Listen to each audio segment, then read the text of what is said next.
하늘은 스스로 돕는 자를 돕는다. God helps those who help themselves. 사람들이 참 좋아하는 그런 격언입니다. 여러분 학교 다닐 때 아마 책상에 이거 문구 하나쯤 써서 붙여놓으신 경험들을 다 해보셨을 거예요. 많은 사람들이 이 말이 성경에 나오는 말이다 그렇게 생각하는 분들이 있는데 사실은 성경과는 전혀 관계가 없는 얘기입니다.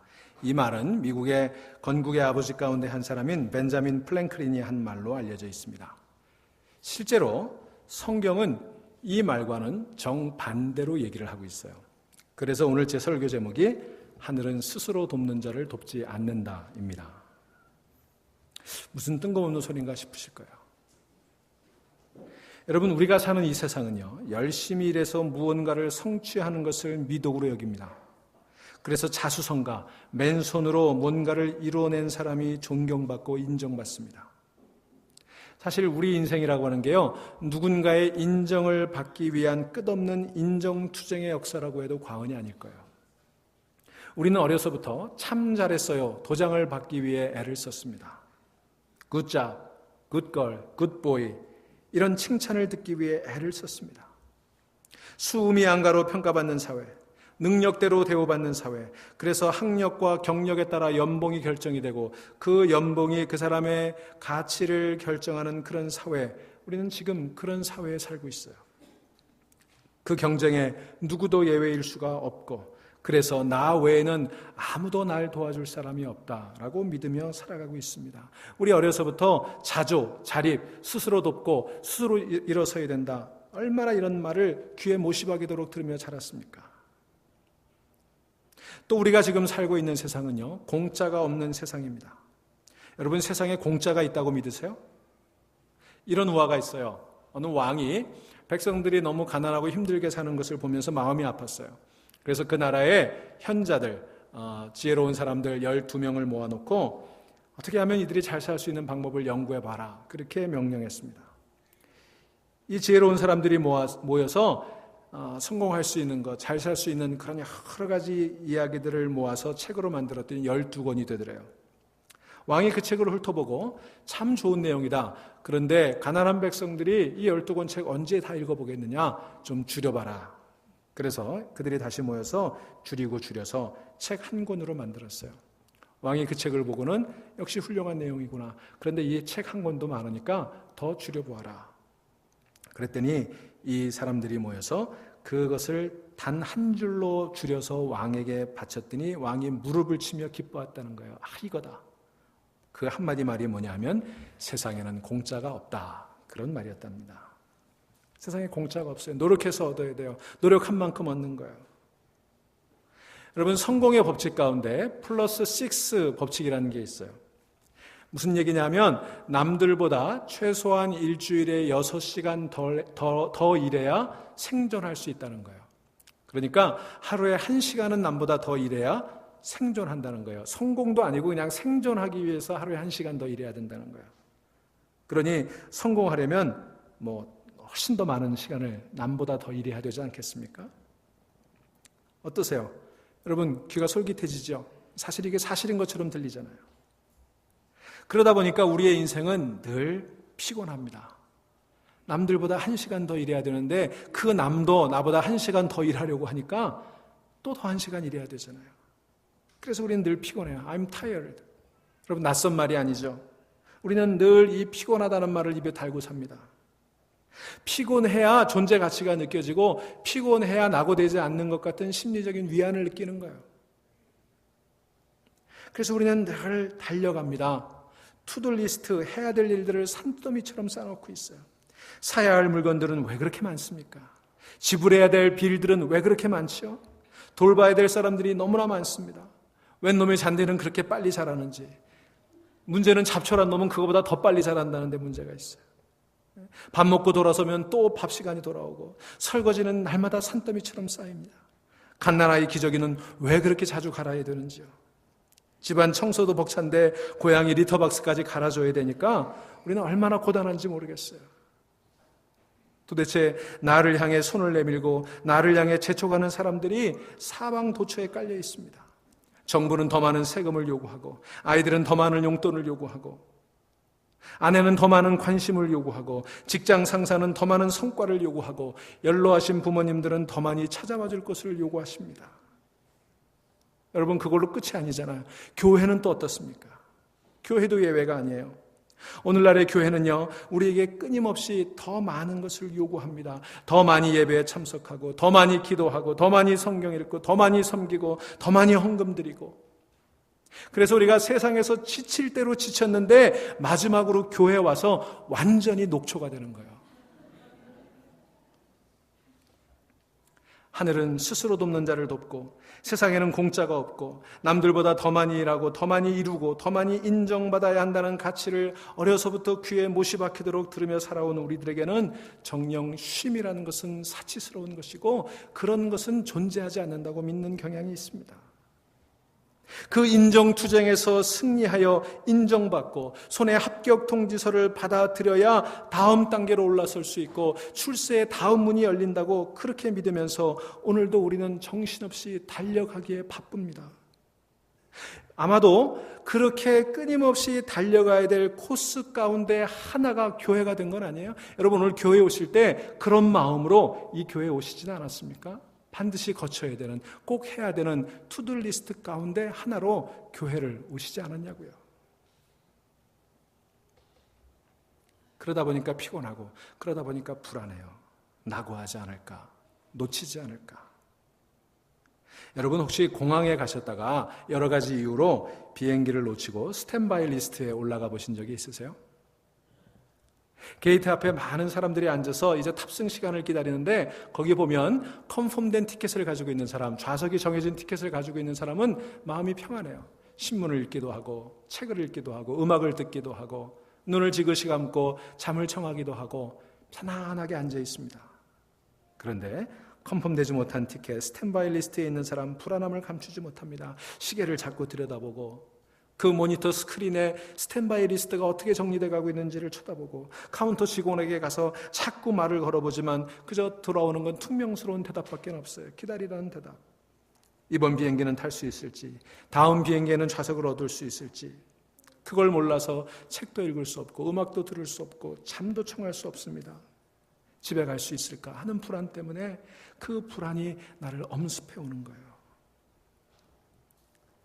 제가 지난 주간에 제가 전에 있던 인디애나를 다녀오면서 시카고로 비행기를 타고 갔어요. 금요일 날 공항을 향해 가는데 연휴가 시작되는 금요일 오후라서 그런지 길이 꽉 막혀서 공항에 좀 늦게 도착했어요.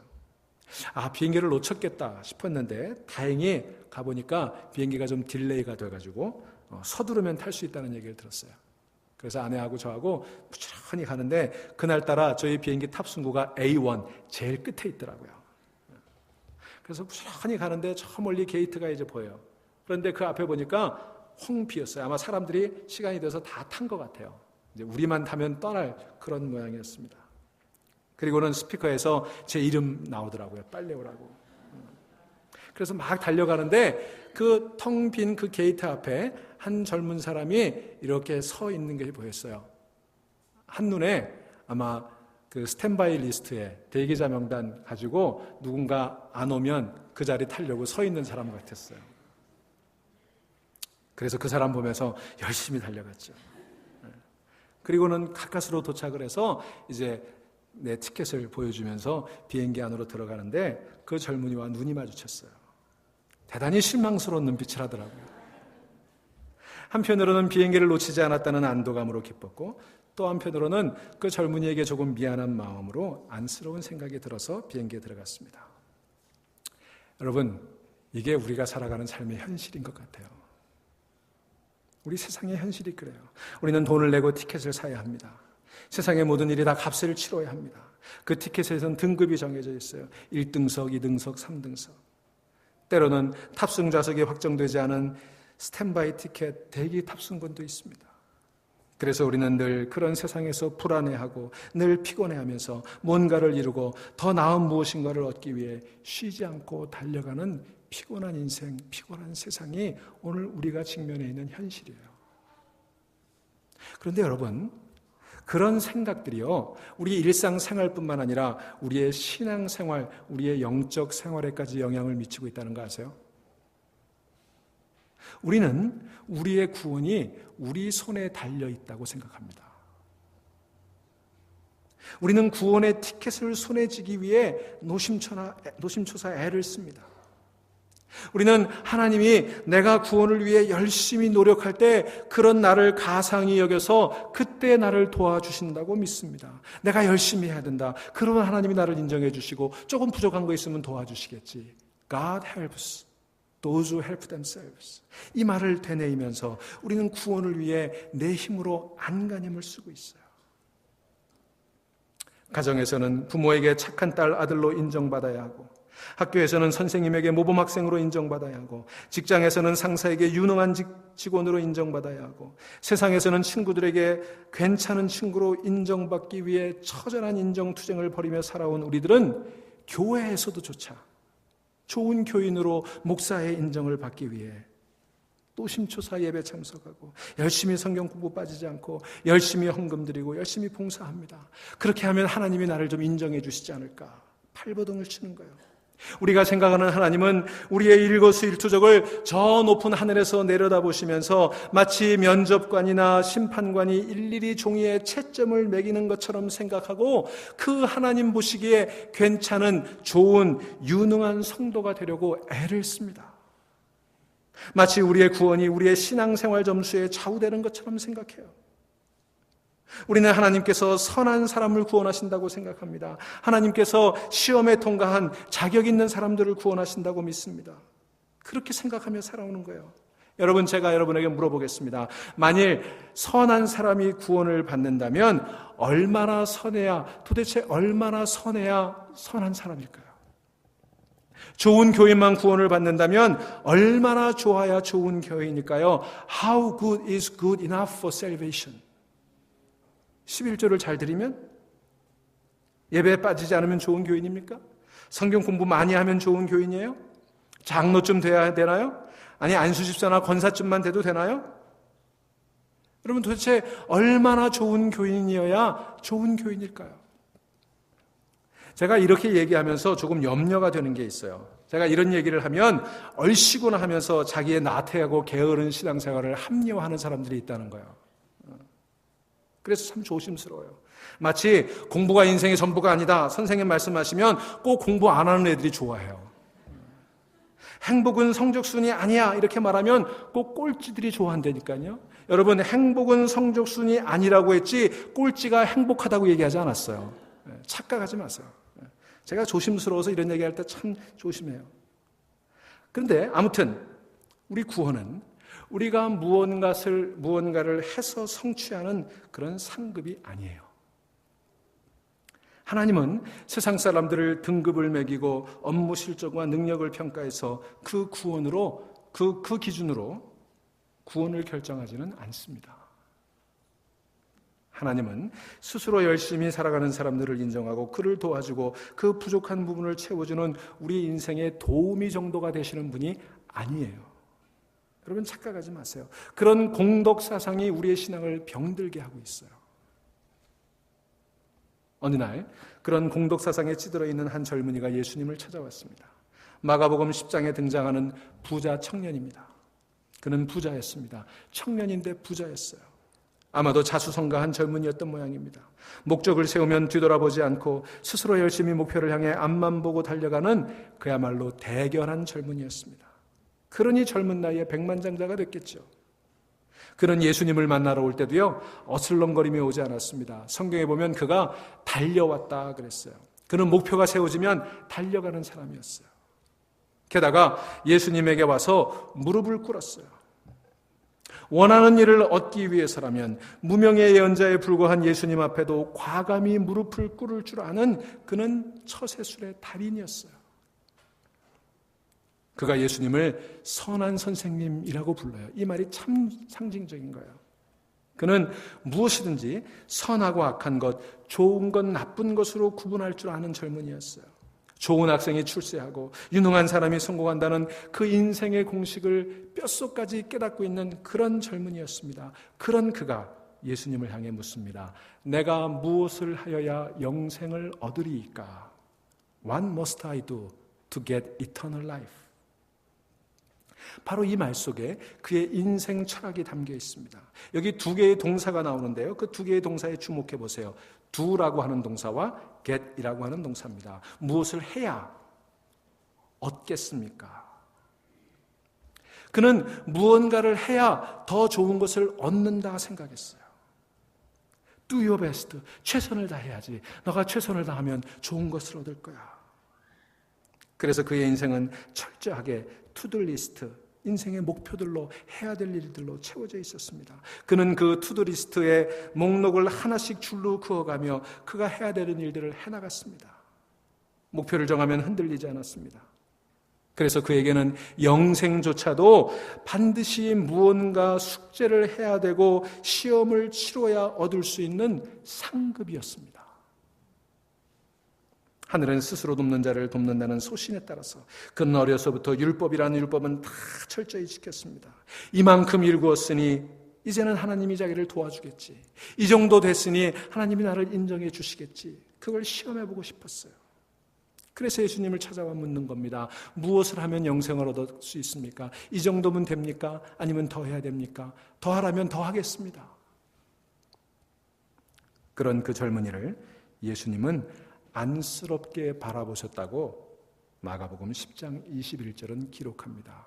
그를 바라보시고 그를 사랑하시되 이렇게 되어 있는데 그 바라보시다는 말, 그 사랑하시다는 단어는 그를 연민을 가지고 안쓰럽게 바라보셨다 그런 뜻이에요.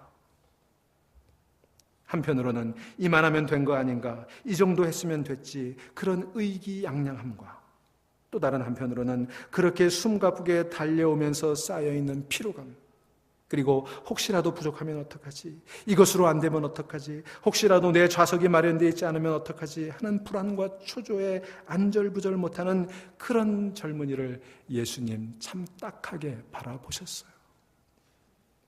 여러분 어떠십니까? 혹시 이 부자 청년의 모습이 여러분의 모습은 아닌가요? 오늘 여러분 교회를 향해 달려오실 때, 여기 예수님 앞에 무릎 꿇을 때 이 청년처럼 달려오시지는 않았습니까?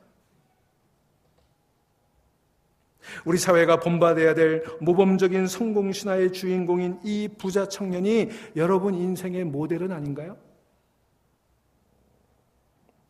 사랑하는 교우 여러분, 세상은 말합니다. 하늘은 스스로 돕는 자를 돕는다. 하지만 성경은 말합니다. 하늘은 스스로 돕는 자를 돕지 않는다. 여러분, 하나님은요, 절대로 스스로 돕겠다고 스스로의 힘을 의지하는 사람을 돕지 않습니다. 오히려 하나님은 스스로 도울 능력이 없는 사람들, 스스로의 힘으로는 도저히 어찌해 볼 도리가 없는 구제의 불능에 무기력한 사람들, helpless, 그들을 도우시는 거예요. 하나님은 착하고 선하고 의롭고 유능하고 성공한 사람들을 구원하시지 않습니다. 천국은 세상에서 합격한 사람들이 그 합격증을 펄럭이며 들어가는 그런 곳이 아닙니다. 영생은 우리가 어떤 일을 행한 대가로 주어지는 것도 아니고, 예수님은 세상에 착한 사람들, 세상에 의로운 사람들, 세상에 내로라 하는 사람들을 위해 십자가에 죽은 것이 아닙니다. 그걸 깨달은 바울이 로마서 5장에서 분명히 선언하고 있잖아요. 우리가 아직 연약할 때, when we were still helpless, powerless, 우리가 구제불능일 때, 우리의 힘으로 어찌해 볼 수가 없을 때, 스스로 도울 만한 힘조차 없을 때, 아직 우리가 연약할 때 그리스도께서 경건치 않은 자를 위해 죽으셨도다. Christ died for the ungodly. 이어서 그는 얘기합니다. 우리가 아직 죄인 되었을 때, while we were still sinners, 우리가 의인 되었을 때가 아니에요. 우리가 자격을 갖췄을 때가 아니에요. 우리가 아직 죄인 되었을 때 그리스도께서 우리를 위하여 죽으셨다. 여러분, 우리가 죄인 되었을 때, 우리가 도울 만한 힘이 없을 때, 우리가 무기력해서 아무것도 하지 않고 주저앉아 있을 때, 그때 하나님이 우리를 도와주시는 줄로 믿으시기를 바랍니다. 그래서 바울은 오늘 본문 로마서 3장 24절에서 이렇게 선언하고 있습니다. 그리스도 예수 안에 있는 속량으로 말미암아 하나님의 은혜로 값없이 의롭다 하심을 얻은 자 되었느니라. 여기 예수 안에라고 하는 말, 하나님의 은혜라고 하는 말, 그리고 값없이라고 하는 말에 주목해 보세요. 여러분 기억하십시오. 예수 안에 구원이 있습니다. 내 손에 있는 게 아니에요. 주님 안에 있는 거예요. 하나님이 나의 도움이신 거예요. 내가 나를 돕는 게 아니올시다. 왜냐하면 우리는 절대로 스스로를 도울 수가 없기 때문에 그래요. 그러니 여러분, 내가 나를 도울 수 없는데 내가 나를 도울 수 있다고 착각하고 내가 내 스스로의 힘으로 인생을 살아가려고 애쓰지 마세요. 오히려 우리는 우리의 도움이 되시는 하나님을 향해 두 손을 들어야 되는 것입니다. 그게 믿음이에요. 여러분 보세요. 예수님 뭐라고 하셨습니까? 예수님은 스스로 도울 힘이 있는 자가 다 내게로 오라 말씀하시지 않았습니다. 잘나고 성공하고 출세하고 유능한 자들 다 내게로 오라 말씀하지 않았습니다. 수고하고 무거운 짐진 자들아 다 내게로 오라, 그렇게 초청하셨어요. 예수님은 그들에게 와서 더 공부하고 와서 더 열심히 일하고 와서 더 나은 사람이 되고 더 좋은 사람이 되라고 말씀하지 않았습니다. 더 착하고 의로운 사람이 되기 위해 애쓰라고 말씀하지 않았어요. 그냥 그들을 초대하시면서 와서 쉬어라, 내가 너희를 쉬게 하리라 말씀하셨습니다. 여러분, 이 초청을 받아오신 여러분들, 오늘 참된 쉼을 누리시기를 주의 이름으로 축원합니다.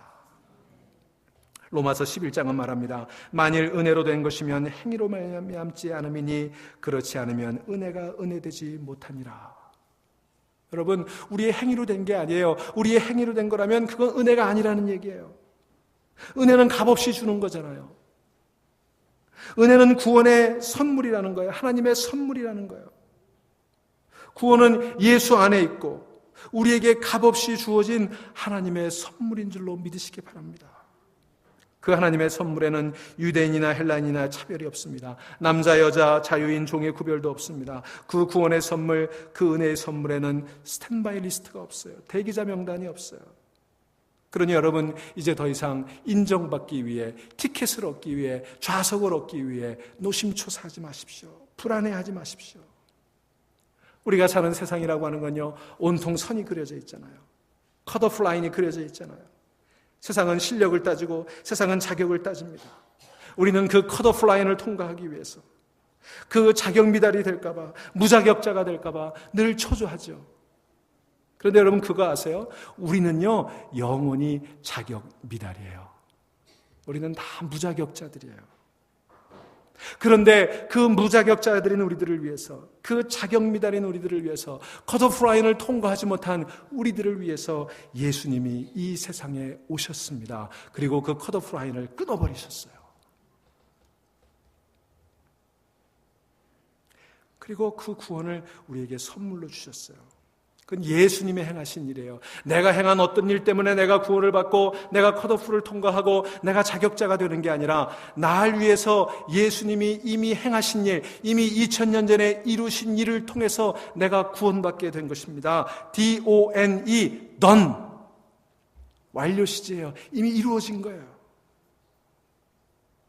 우리가 해야 될 유일한 일이 있다면 그것은 우리가 하나님의 은혜로 이미 구원을 선물로 받았다는 것을 믿기만 하면 되는 거예요. 그래서 에베소서 2장에서 유명한 이 노래가 나오는 거예요. 너희는 그 은혜에 의하여 by grace, 믿음으로 말미암아 through faith 구원을 받았으니 이것이 너희에게서 난 것이 아니요 하나님의 선물이라. gift of God.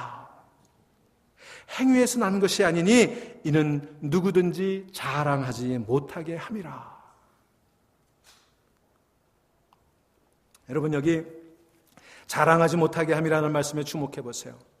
여러분, 만일 천국이 우리가 스스로 도와서 스스로의 힘으로 노력해서 스스로의 힘으로 들어가는 곳이라면 천국의 모습이 어떨까요?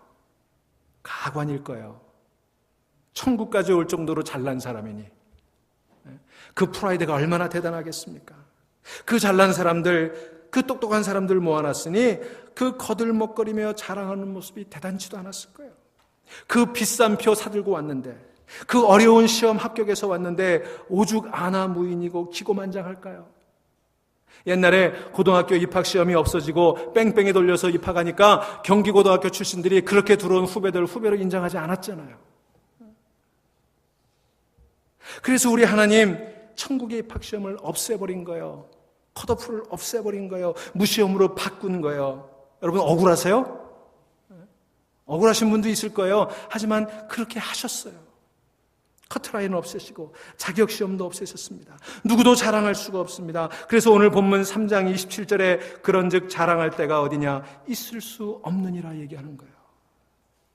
그러니 여러분, 이제 뭔가를 해야 된다는 강박관념, 자격을 갖추어야 된다는 그 생각에서 벗어나시기를 바랍니다. 뭔가 자랑할 거리가 있고 무언가 자격증을 가지고 무언가 인정투쟁에서 이겨야만이 된다는 그런 생각에서 제발 벗어나서 참된 평안 누리시기를 주의 이름으로 축원합니다.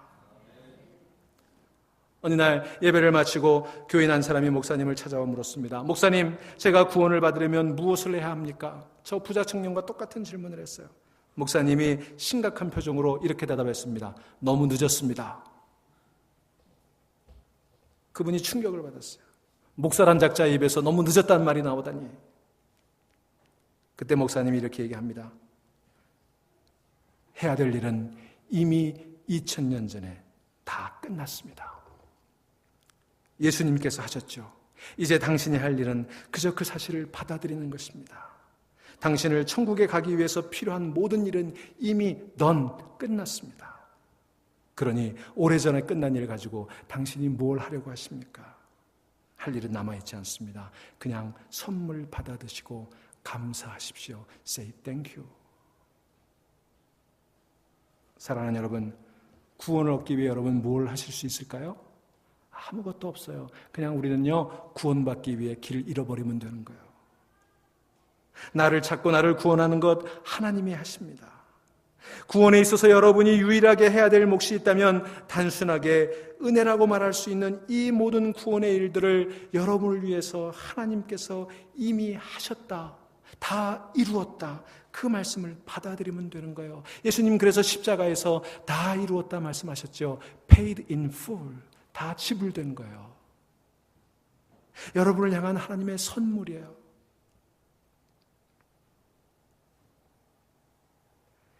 이제 부자 청년 이야기로 다시 돌아가 봅시다. 인정투쟁에서 승리한 부자 청년, 이제 영생만 가지면 다 가진다고 믿고 예수님을 향해 달려와 무릎까지 꿇었던 그 청년을 가엾게 바라보신 예수님, 그를 향해 이렇게 말씀하십니다.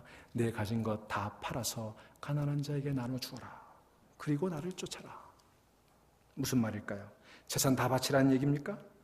영생은 우리 가진 재산을 다 팔아야 그걸로 살 수 있는 거라는 그런 말씀입니까? 여러분 자신 있으세요? 여러분 재산 다 팔 자신 있으세요? 여러분 재산 다 팔면 영생을 살 만한 그런 자신 있으세요? 여러분 오해하지 마세요. 우리 그럴 수 없어요. 우리 재산을 다 팔 수도 없을 뿐만 아니라 우리 재산을 다 판다고 영생을 얻을 수 있는 거 아니에요. 예수님 지금 그거 말씀하시는 거 아니에요. 예수님은 불가능한 요청을 하시는 게 아닙니다. 예수님 지금 그 청년을 향해 이렇게 말씀하시는 거예요. 네가 지금까지 금과 옥조처럼 여기며 살아온 그 가치관, 뭔가를 해야 더 좋은 것을 얻을 수 있다는 그 생각, 하늘은 스스로 돕는 자를 돕는다는 그 생각, 손에 합격증과 입장권을 쥐어야 영생을 얻고 천국에 들어갈 수 있다고 믿는 그 생각 좀 제발 버려라. 영생은 하나님의 선물이지 네가 살 수 있거나 네가 쟁취할 수 있는 게 아니야. 이미 값은 예수님께서 다 십자가에서 치르셨고 이미 모든 일은 다 이루어졌어. 네가 힘을 보탠다고 생각할 수 있어? 하나님은 너의 힘이 필요하신 분이 아니야. 하나님은 너의 힘이시지. 여러분 기억하세요. 하나님은요 여러분의 도움이 필요하신 분이 아니에요. 하나님이 여러분의 도움이세요. 하나님은 여러분의 힘이 필요한 분이 아니에요. 하나님이 우리의 힘이십니다. 그러니 여러분 구원을 받는데 우리 힘이 필요하잖아요. 우리의 자격이 필요하잖아요. 대졸 이상, 비학점 이상, 인격과 인간성 양호, 외모 준수, 안수집사 이상 이런 자격이 주어진다면 그게 무슨 선물이겠어요. 너 하는 거 보고 줄 거야. 그게 무슨 선물이겠어요.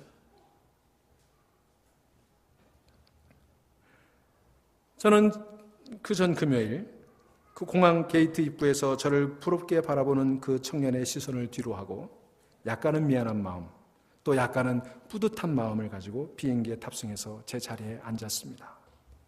안도의 한숨을 내쉬고 기내를 보니 기내의 좌석이 만석이었습니다. 승무원들은 이륙 준비를 하느라 분주하게 돌아다니고 있었습니다. 그런데 잠시 후 놀랍게도 그 출입구로 저와 마주쳤던 그 청년이 들어오는 게 아니겠습니까? 얼마나 반가웠는지요. 여러분, 여러분의 스탠바이 리스트가 다 클리어됐어요. 여러분의 좌석이 마련되었습니다. 우리는 이미 구원을 선물로 받았어요. 우리는 이제 집에 갈 수 있게 된 거예요. 그러니 걱정, 염려, 상처, 불안, 좌절감, 열등감 따위는 다 내려놓으시기를 바랍니다. 여러분을 위한 천국의 좌석이 마련되어 있습니다. 값은 주님이 지불하셨습니다. 이제 주님 안에서 평안히 안식하며 돌아갈 집을 향해 안전하게, 기쁘게, 평안히 돌아가는 여러분 되시기를 바랍니다. 이게 바로 하나님의 은혜입니다. 구원의 은혜, Saving Grace. 묵상하십시오.